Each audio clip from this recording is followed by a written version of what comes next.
Hey guys, it's Frozen 2 fanboy Dawson 4 here, and welcome back to another movie review. And I know I'm starting to fall a bit behind with my Karate Kid reviews leading up to Cobra Kai Season 5, but I've been a little busy. But now I decided to actually eventually review these films. But so in order to catch up, I decided to do a double review with two of the Karate Kid sequels that has Daniel LaRusso in it.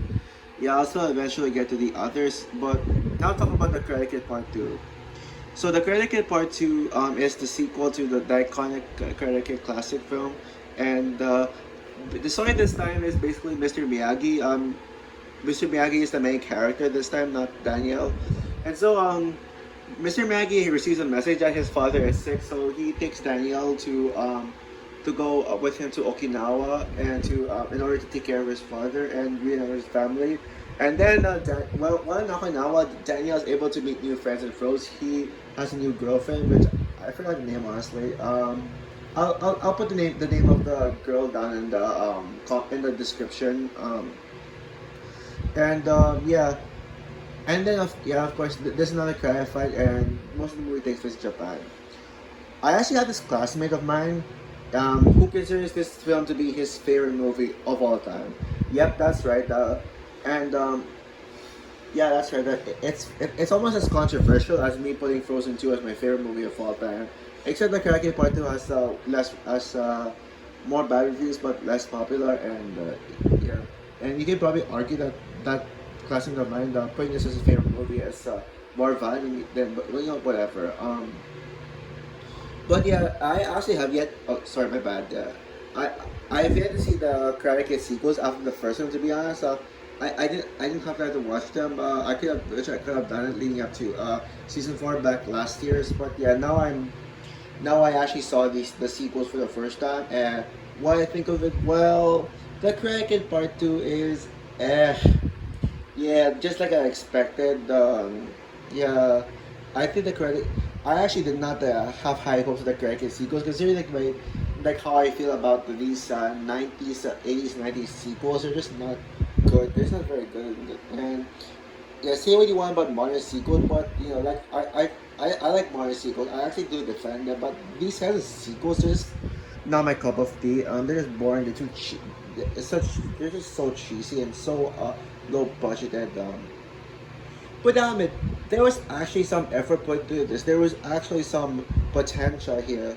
Like for example, I think this is Mr. Miyagi at his best. That's no surprise because Mr. Miyagi is actually the main character of this film. But and so he actually steals the show. And Pat Morita gives his best performance in this film. This actually had the best scene of the entire film, which spoiler alert, Mr. Miyagi's dad dies. Well, I'm sure you guys will have saw it coming. That was kind of predictable. But yeah, there's a scene with Mr. Miyagi at the beach looking at the sunrise, mourning for his dad's loss.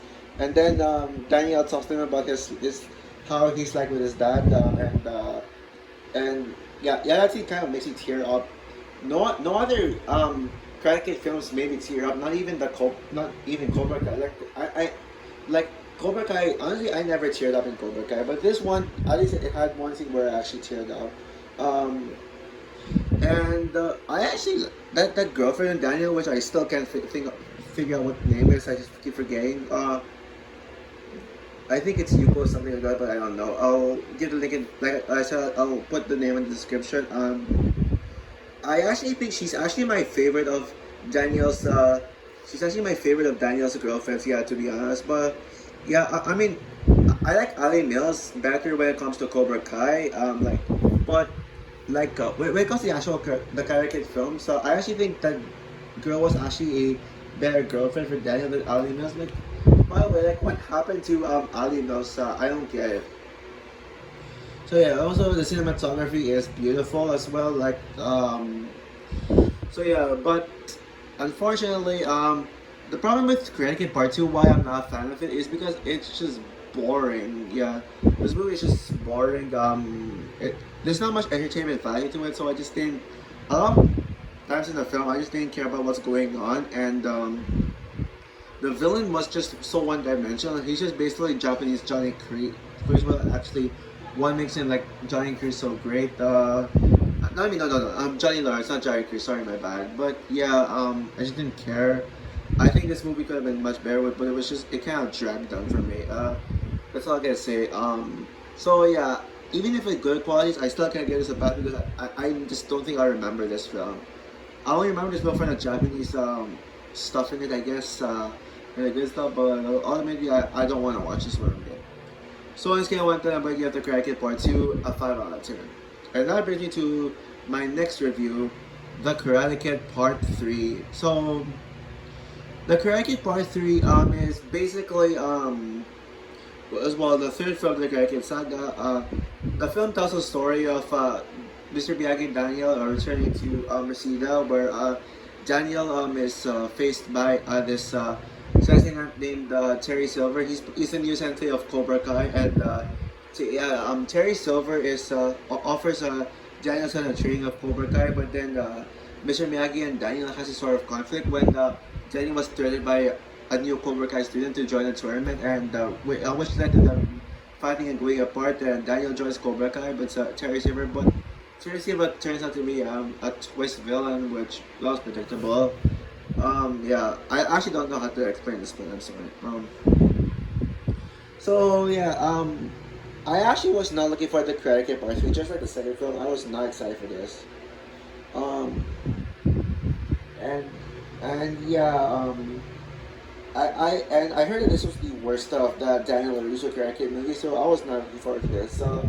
But after seeing the film for itself, I gotta say I actually really enjoyed this film. I was surprised by it. This was actually really good. Now, yes, it's definitely not a perfect film. It absolutely has flaws. Yeah, yeah, I would say this movie is technically a rehash of the first film. Yeah, like it's obviously like a rehash. While the bully is technically Johnny Lawrence, a discovered version of Johnny Lawrence.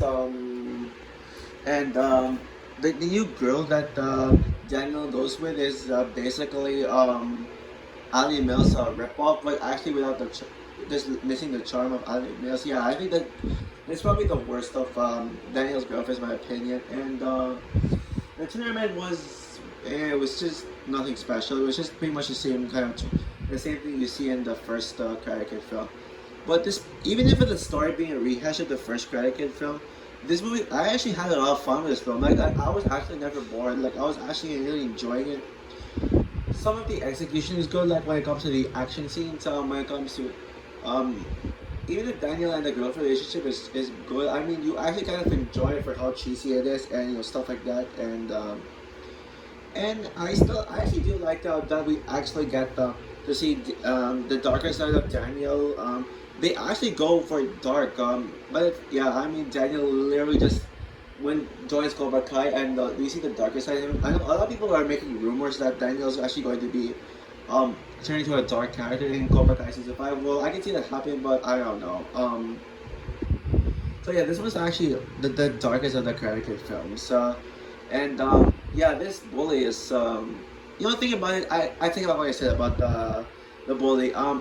He's not the most memorable, but at least he still got effort with doing. But he's actually really badass. He's strong, and he's kind of a worthy opponent for Daniel. I'm glad to see John Kreese return. Like, he was absent in the second Karate Kid film, and Terry Silver is hands down my favorite Karate Kid villain ever. I mean, he's just so menacing.